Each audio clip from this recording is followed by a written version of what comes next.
Indian national Congress എന്ന് പറയുന്നു. പക്ഷേ ആ കോൺഗ്രസിന് ഇന്ത്യ രാജ്യത്ത് എവിടെ വിലയുണ്ട്? കേരളത്തിലെ UDF നേതാക്കന്മാരാണെങ്കിൽ ആകെ അങ്കലാപ്പിലായി, ഉറക്കല്ല. ഇനി മൂന്നാം തവണയും ഇവർ വന്നാൽ എന്ത് ചെയ്യും? എങ്ങനെ ജീവിക്കും? അവർ ചിന്തിക്കുകയാണ്. കാരണം നമ്മുടെ നാട്ടിൽ ഇപ്പൊ നമ്മൾ കാണുന്നത് കോൺഗ്രസുകാര് കുറെ കാലമായി കേരളത്തിലെ ഖജനാവിന് കൊള്ളയടിക്കുന്ന പണിയാണ്. കൊള്ളയടിച്ച് കാലിയാക്കിയ ഖജനാവ് 80-ന് ശേഷം നമ്മൾ വരും, നമ്മളെല്ലാം കൂടെ ഇത് പറ്റിപ്പിടിച്ച് എല്ലാം കൂടെ ശരിയാക്കി വരും. പിന്നെ അവര് വരും, അപ്പൊ എല്ലാം കൊള്ളയടിക്കുക അല്ലേ? ഇത് തുടർഭരണമായി. ഇപ്പൊ കൊള്ളയടിക്കാൻ വകുപ്പില്ല. ഇപ്പൊ നാട്ടുകാരെ മുഴുവൻ കൊള്ളയടിക്കാണ്. ഇപ്പൊ കുറെ കാലമായിട്ട് നമ്മൾ പത്രം നോക്കിക്കഴിഞ്ഞാൽ നാട്ടിലുള്ള തസ്കരന്മാരും അതേപോലെ തന്നെ ഭീകരന്മാരെല്ലാം ചെയ്യുന്ന സാമ്പത്തിക കൊള്ളയും അതേപോലെ തന്നെ ഗൂഢ പ്രവർത്തനങ്ങളെല്ലാം നടത്തുന്നത് എല്ലാം കോൺഗ്രസ്സുകാരാ. മലപ്പുറം ജില്ലാ പഞ്ചായത്ത് കണ്ടില്ലേ നിങ്ങൾ? കോൺഗ്രസിലെ നേതാക്കന്മാര് ഈ കഴിഞ്ഞ 2 കൊല്ലെടുത്ത് നമ്മൾ പരിശോധിച്ചാൽ എത്ര പേര് അപ്പൊ ജയിലിൽ കിടക്കുന്നത്? സഹകരണ മേഖല കൊള്ളയടിക്കാണ്. വേറെ മാർഗമില്ലേ? അപ്പൊ ഇങ്ങനെ കൊള്ളയടിക്കാൻ പൊതുസ്വത്ത് നിന്ന് ജീവിച്ച് പഠിച്ചു പോയതാണ്.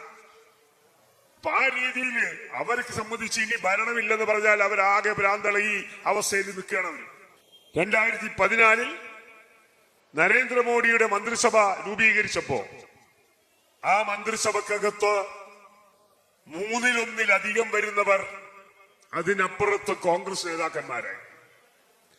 ഇന്ന് BJPയുടെ നാഷണൽ കൗൺസിൽ നാം എടുത്ത് പരിശോധിച്ചാൽ ആ നാഷണൽ കൗൺസിലെ 40% ആളും കോൺഗ്രസ് നേതാക്കന്മാരാണ്. അപ്പൊ കോൺഗ്രസും BJPയും ഒരു നാണയത്തിന്റെ അച്ചും പുള്ളിയുമാണ്. ഒരു തർക്കവുമില്ല. നമ്മുടെ നാട് എങ്ങോട്ട് പോകുന്നു? ജനാധിപത്യം എന്ന വാക്കിന് ഒരു വിലയുമില്ലാത്ത അവസ്ഥയാണ് നാം കാണുന്നത്. ജനാധിപത്യത്തിന്റെ ഏറ്റവും വലിയ കേന്ദ്രം എന്ന് പറയുന്ന പാർലമെന്റ്, ആ പാർലമെന്റിനകത്ത് ഏറ്റവും കുറഞ്ഞ സമയം ഇരുന്ന പ്രധാനമന്ത്രി എന്ന പേര് നരേന്ദ്രമോദിക്ക് ലഭിച്ചിരിക്കുന്നു.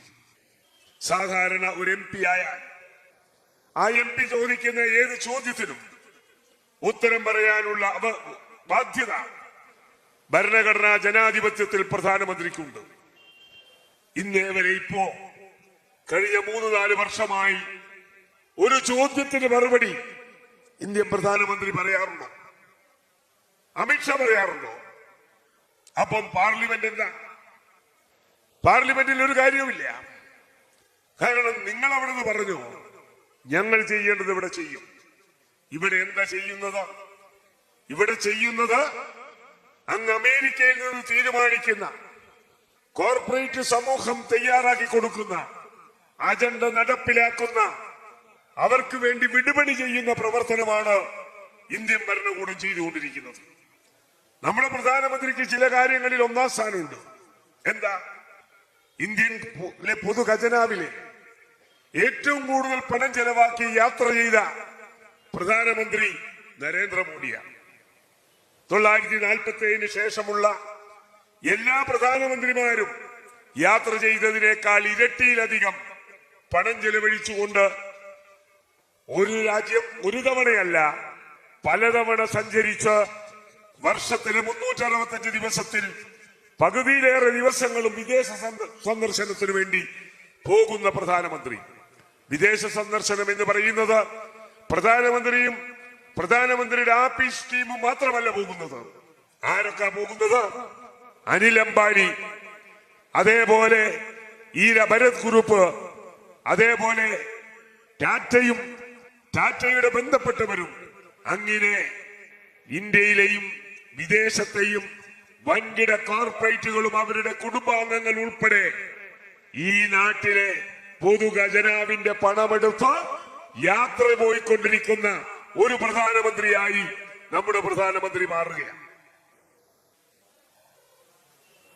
ജനങ്ങളുടെ പ്രശ്നം ഇവിടെ ഒരു വിഷയമല്ല. ജനങ്ങളുടെ പ്രശ്നം ചർച്ച ചെയ്യാൻ വേണ്ടി ഇവർക്ക് സമയമില്ല. ജനങ്ങളുടെ വിഷയത്തിൽ നിന്ന് ജനങ്ങൾ എവിടെയെങ്കിലും സംഘടിക്കുന്നുണ്ടെങ്കിൽ അവരെ ശ്രദ്ധ മാറ്റിയെടുക്കാൻ ഒരു വർഗീയ കലാപം അവിടെ ഇളക്കിവിടുകയാണ്. ഇന്ത്യ വർഗീയ കലാപങ്ങളുടെ കലാപഭൂമിയായി മാറിയിരിക്കുന്നു.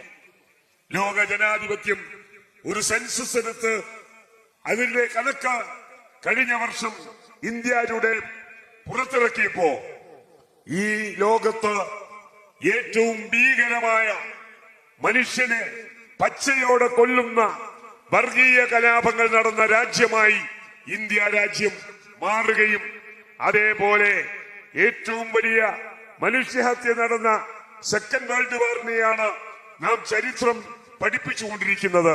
അതിനേക്കാളേറെ ഭീകരമായ രീതിയിൽ വർഗീയ കലാപത്തിൽ നൂറുകണക്കിനല്ല ആയിരക്കണക്കിന് പേർ മരണമടയപ്പെട്ട രാജ്യമായി നമ്മുടെ രാജ്യം മാറും. എന്താ ഒരവസ്ഥ? അവിടെ കോൺഗ്രസ് എന്ത് നിലപാടാണ് എടുക്കുന്നത്? കോൺഗ്രസ് എന്ന പാർട്ടി എന്ത് നിലപാടെടുക്കുന്നു? ഇന്ത്യൻ നാഷണൽ കോൺഗ്രസ് എന്ന് പറയുന്നു. പക്ഷേ ആ കോൺഗ്രസിന് ഇന്ത്യ രാജ്യത്ത് എവിടെ വിലയുണ്ട്? എവിടെ വിലയുണ്ട്? കോൺഗ്രസിന്റെ നയം എന്താണ്? കോൺഗ്രസിന്റെ മതേതര സ്വഭാവം എന്താണ്? കോൺഗ്രസിന് ജനങ്ങളോടുള്ള പ്രതിപത്തി എന്താണ്?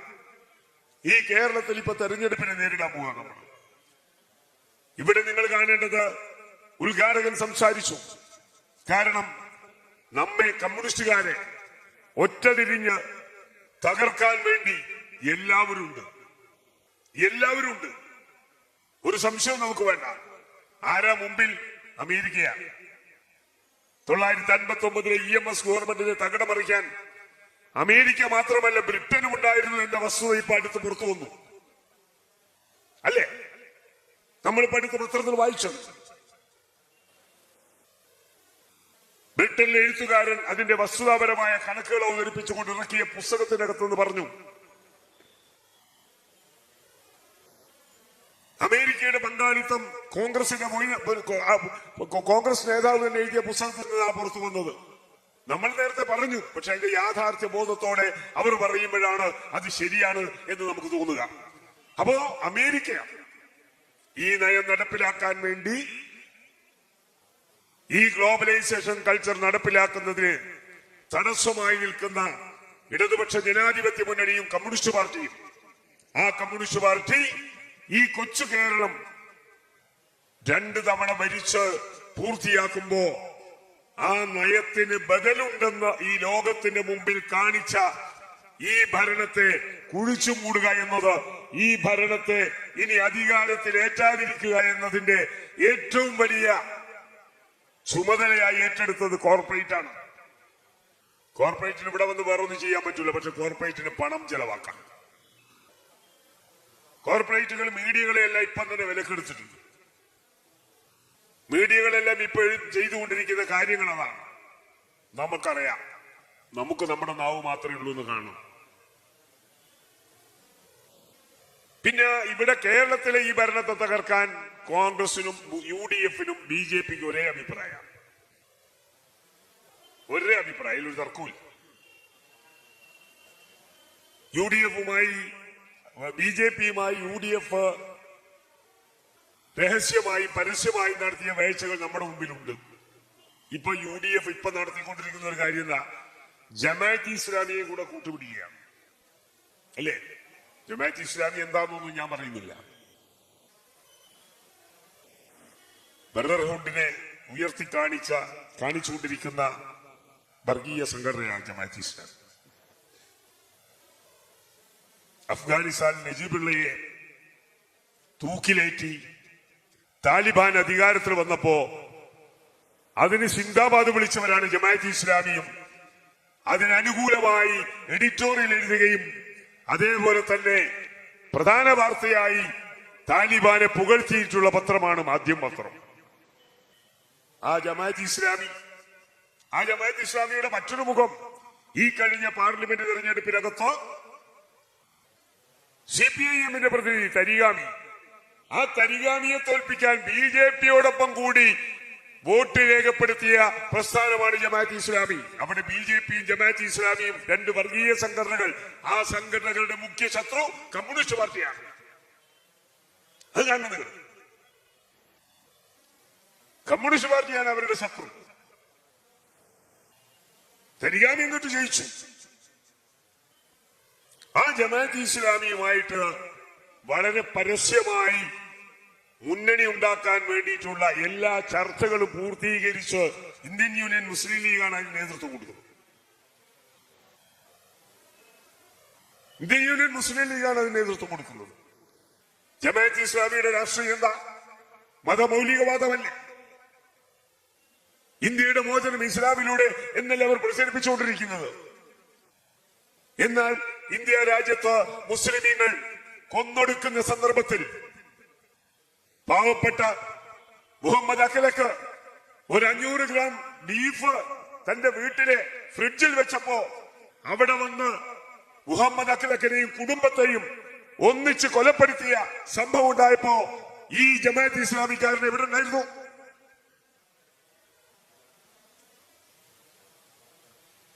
മക്കളോടൊപ്പം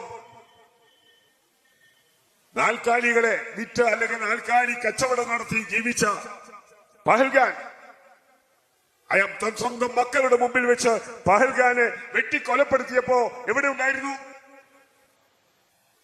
ഇംതിയാസ് എന്ന് പറയുന്ന ചെറുപ്പക്കാരൻ, ആ ചെറുപ്പക്കാരൻ പശുകടത്തുകാരൻ എന്ന് പറഞ്ഞുകൊണ്ട് അവനെ കൊലപ്പെടുത്തി മരത്തിന്റെ മുകളിൽ കെട്ടിയിട്ടപ്പോ എവിടെ ഉണ്ടായിരുന്നു? ഇപ്പൊ ജമാഅത്ത് ഇസ്ലാമിയുടെ രാഷ്ട്രീയം നമുക്ക് നന്നായി അറിയാം. ജമാഅത്ത് ഇസ്ലാമി RSSനെ പോലെ തന്നെ RSSന് തുല്യമായി തന്നെയുള്ള വർഗീയ സംഘടനയാണ് ജമാഅത്ത് ഇസ്ലാമി. യാതൊരു തർക്കവും അക്കാര്യത്തിൽ. ഇന്ത്യയുടെ 79ാമത് സ്വാതന്ത്ര്യ ദിനമാണ് നമ്മൾ മെനഞ്ഞാന്ന് ആചരിച്ചത്. ആ സ്വാതന്ത്ര്യ സമര കാലഘട്ടത്തിൽ ബ്രിട്ടീഷുകാരുടെ ഒറ്റുകാരായി ഇന്ത്യൻ സ്വാതന്ത്ര്യ സമരത്തിന്റെ ധീരോദാത്തമായ പ്രവർത്തനം 10,000-കണക്കിന് വരുന്ന സ്വാതന്ത്ര്യ സമര സേനാനികൾ ഇവിടെ ജീവൻ കൊടുത്ത് സ്വാതന്ത്ര്യത്തിന് വേണ്ടി പോരാടുമ്പോ അവരുടെ ഇടയിലെ ഒറ്റുകാരായിരുന്നു RSSകാരും ജമാഅത്ത് ഇസ്ലാമി. ഞാനതിന്റെ ചരിത്രമൊന്നും പറയുന്നില്ല. അപ്പൊ ആ ജമാഅത്ത് ഇസ്ലാമിയെയാണ് ഇപ്പോൾ ലീഗ് കൂട്ടുപിടിക്കുന്നത്. ആ ജമാഅത്ത് ഇസ്ലാമിയുടെ രാഷ്ട്രീയ മുഖംമൂടി ഈ നാട്ടിലുള്ളവർക്കെല്ലാം നന്നായിട്ട് അറിയാം. ന്യൂനപക്ഷ സമുദായത്തെ സംരക്ഷിക്കാൻ അവർക്ക് വേണ്ടി ജീവൻ കൊടുത്തിട്ടുള്ള പോരാട്ടം കഴിഞ്ഞ ഇന്ത്യക്ക് സ്വാതന്ത്ര്യം കിട്ടുന്നതിന് മുമ്പും സ്വാതന്ത്ര്യത്തിന് ശേഷവും ചെയ്ത് കമ്മ്യൂണിസ്റ്റുകാരാണ്. നിഷേധിക്കാൻ വേണ്ടി സാധിക്കും? എവിടെയെങ്കിലും പറയാൻ വേണ്ടി കഴിയോ? ഇപ്പൊ 2 സഹോദരിമാരായ സിസ്റ്റർമാരെ അറസ്റ്റ് ചെയ്ത വിഷയം നമുക്കറിയാം. ഇവിടെ തൃശൂരിൽ കഴിഞ്ഞ തെരഞ്ഞെടുപ്പിൽ വന്നിട്ട് പ്രധാനമന്ത്രി പ്രസംഗിക്കുന്നതിനേക്കാളും ഏറ്റവും കൂടുതൽ സമയം ചെലവഴിച്ചത് രാമനിലയത്തിലിരുന്ന് പള്ളിപ്പാതിരിമാരെയും ബിഷപ്പുമാരുമായി ചർച്ച ചെയ്യാനാണ്. അവരെ പേടിപ്പെടുത്തുകയാണ്. കാരണം അവരുടെ സാമ്പത്തിക ഇടപാടുകളും അതേപോലെ സമ്പത്തും ആ സമ്പത്തിനെയെല്ലാം ഭീഷണിപ്പെടുത്തിയിട്ട് നഷ്ടപ്പെടുത്തുമെന്ന് പറഞ്ഞ് പേടിപ്പിച്ചാണ് അവരുടെ വോട്ട് സുരേഷ് ഗോപിക്ക് വേണ്ടി വാങ്ങി സുരേഷ് ഗോപി ജയിച്ചു. കോൺഗ്രസിനും അവിടെ 40% വോട്ടിന്റെ കുറവാണ്. കോൺഗ്രസ് കുറെ വോട്ട് ചെയ്തു. ഇപ്പോഴെന്താ പറയുന്നത്? ഒറീസയിൽ കഴിഞ്ഞ മോഡി ഭരണത്തിൽ ക്രിസ്ത്യൻ പാതിരിമാർക്കും സിസ്റ്റർമാർക്കും എതിരായി വലിയ വേട്ട നടന്നു. 60 പേർ മരണപ്പെട്ടു. കന്യാസ്ത്രീകളെ പരസ്യമായി ബലാത്സംഗം ചെയ്തു. ആ ബലാത്സംഗം ചെയ്തത് ചൂണ്ടിക്കാണിച്ച് പോലീസുകാർ വന്നിട്ട് ആ പോലീസുകാരും ബലാത്സംഗം ചെയ്തു. അപമാനം പറയാൻ പോലും സാധിക്കാത്ത വലിയ രീതിയിലുള്ള അപമാനം. എന്നിട്ട് ഇവരുടെ സമീപനം എന്താ? ഈ കഴിഞ്ഞ കൊല്ലം മാത്രം 516 കേസ് ക്രിസ്ത്യൻ ന്യൂനപക്ഷത്തിന്റെ ആക്രമണവുമായി ബന്ധപ്പെട്ടുകൊണ്ട് രജിസ്റ്റർ ചെയ്തിട്ടുണ്ട്. പോലീസ് ക്രൈം റിപ്പോർട്ട് ചെയ്താണ്. ഈ രീതിയിലുള്ള സംഭവങ്ങളെല്ലാം ഇവിടെ നടക്കുകയാണ്. വർഗീയവാദികൾക്ക് എന്ത് ചെയ്യാൻ പറ്റും? ബജരംഗതകളും RSSും കൂടെ കൂടിക്കഴിഞ്ഞ് ഈ നാട്ടിൽ എന്തും നടത്താം എന്ന് ധരിക്കുമ്പോ അതിനെ സംരക്ഷിക്കാൻ, അതിനെ പൂർണ്ണമായും എതിർക്കാൻ ഇവിടെ കമ്മ്യൂണിസ്റ്റ് പാർട്ടിക്ക് മാത്രമേ കഴിഞ്ഞിട്ടുള്ളൂ. ഒറീസയില് കന്യാസ്ത്രീകൾക്കോ അത് പള്ളികൾ, എത്ര പള്ളികൾ അവിടെ പൊളിച്ചു. പ്രാർത്ഥന നടത്താൻ വേണ്ടി കമ്മ്യൂണിസ്റ്റ് പാർട്ടിയുടെ ആഫീസുകളാണ് അവിടെ ഉപയോഗിച്ചത്. അഭയം നൽകിയത് കമ്മ്യൂണിസ്റ്റ് പാർട്ടിയുടെ ആഫീസുകളാണ്. കമ്മ്യൂണിസ്റ്റ് പാർട്ടിയുടെ നേതാക്കന്മാർ, ബൃന്ദാകാരാട്ടിനെ പോലുള്ള നേതാക്കന്മാർ, മരിച്ചുപോയി സീതാറാം യെച്ചൂരി, അവരെല്ലാം ഓടിയെത്തി ആഴ്ചകളോളം അവിടെ നിന്നു. അവരുടെ ജീവൻ എടുത്തു കഴിഞ്ഞാലും തരക്കേടില്ലെന്ന രീതിയിൽ നെഞ്ചു വിടർത്തി നിന്നു. ഇവിടെ വേറെ ആരെ കണ്ടിട്ടുണ്ട്? നമ്മൾ ആരാ കണ്ടത്? ഒരു കോൺഗ്രസ്സുകാരനെ നമ്മൾ കണ്ടിട്ടില്ല. മുസ്ലിം ലീഗ് പിന്നെ കേരളത്തിന്റെ ഉള്ളിൽ മാത്രം കളിക്കുന്ന പാർട്ടിയാണ്. പിന്നെ KMCC എന്ന് പറഞ്ഞിട്ട് ഗൾഫിലാണ്.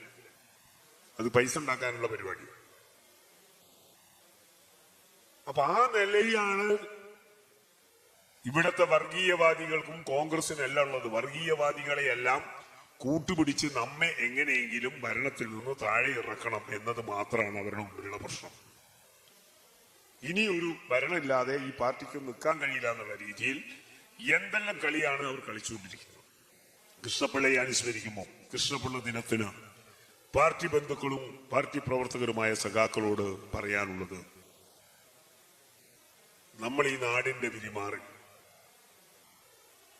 കൃഷ്ണപിള്ള തൊട്ട് EMSഉം AKGയും അതേപോലെ തന്നെ ഇന്ത്യൻ കമ്മ്യൂണിസ്റ്റ് പാർട്ടിയുടെ നേതാക്കന്മാരെല്ലാം ഇടതുപക്ഷം എന്ന രീതിയിൽ ഈ കാലയളവിൽ ഉണ്ടാക്കിയ മുന്നേറ്റമുണ്ട്. കേരളം എന്ന് പറയുന്ന ഈ കൊച്ചു തുരുത്ത് തുടർ ഭരണത്തിലൂടെ 10 വർഷം തികയ്ക്കാൻ പോവുകയാണ്.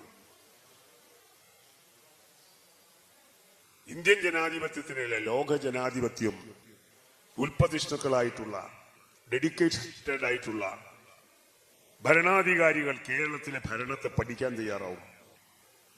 എങ്ങനെ ഇത് സാധിച്ചു എന്ന് പറയുന്നു. ആ രീതിയിലുള്ള അത്ഭുതങ്ങൾ ഈ കേരളത്തിൽ നടക്കുകയാണ്. തുടർ ഭരണത്തിൽ 2ാം തവണ സഖാവ് പിണറായി കേരളത്തിന്റെ മുഖ്യമന്ത്രിയായപ്പോ ആദ്യത്തെ നിയമസഭയിൽ ഒരു പ്രസംഗം നടത്തി. ആ പ്രസംഗം, ഈ ഭരണം 15 വർഷം കൂടി മുന്നിട്ട് പോയാൽ കേരളം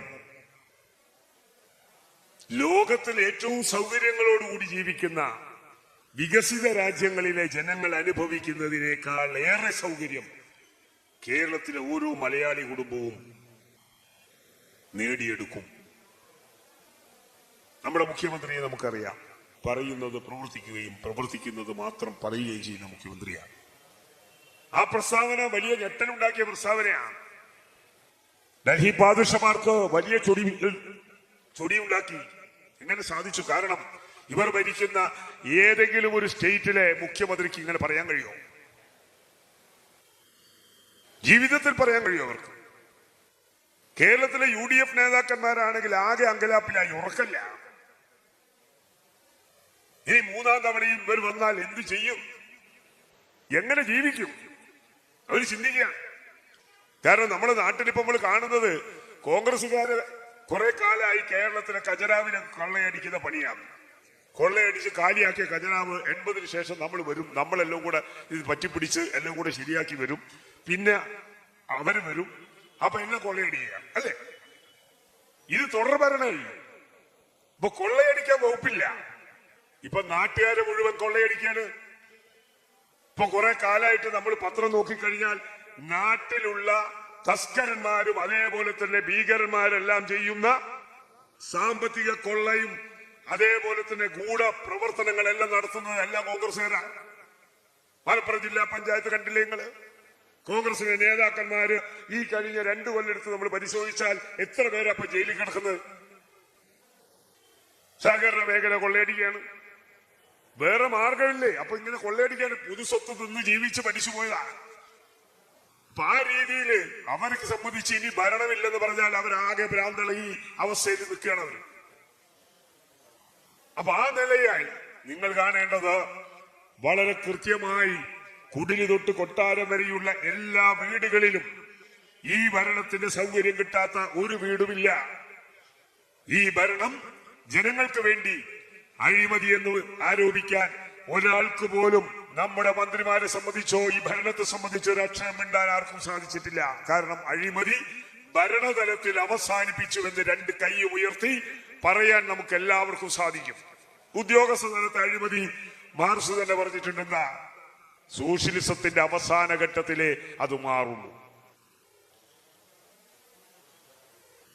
സോഷ്യലിസ്റ്റ് പാതയിലൂടെ ഒരു 60% സഞ്ചരിച്ചപ്പോഴാണോ റഷ്യ തിരിച്ചടിയായി പിറകോട്ട് പോയത്.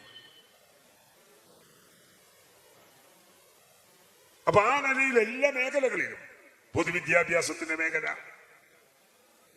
ആരോഗ്യ മേഖല,